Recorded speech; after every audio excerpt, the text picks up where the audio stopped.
नमस्कार मित्रांनो, ठरलं तर मग मालिकेच्या पुढील भागात आता चैतन्य अर्जुन सायलीला असं म्हणतो की तुम्ही प्रिया विरोधात पुरावे शोधताय ही गोष्ट प्रियाच्या लक्षात आली असणार, म्हणूनच तिने तुमच्यावर असा लपून वार केला.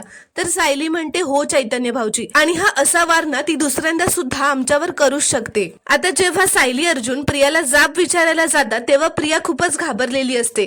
ती म्हणते, तुम्ही माझ्यावर केलेले प्रत्येक वार मी झेलायला तयार आहे. तर सायली खूपच चिडतच म्हणते, मग आता ते वार झेलून दाखवच प्रिया, कारण आता तुझ्यावर आम्ही असे सपासप वार करू ना की तुला कुठे लपायचं हेही सुचणार नाहीये.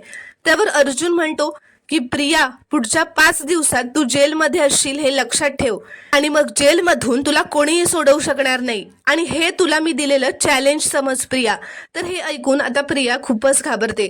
तर मित्रांनो, पुढील भागात आता सायली अर्जुन असा कुठला मोठा प्लॅन करणार आहेत ज्यामुळे प्रिया कायमची जेलमध्ये जाणार आहे, हे पाहणं खूपच रोमांचक ठरणार आहे. ते पाहण्यासाठी चॅनलला प्लीज सबस्क्राईब करा आणि व्हिडिओला एक लाईक नक्की करा.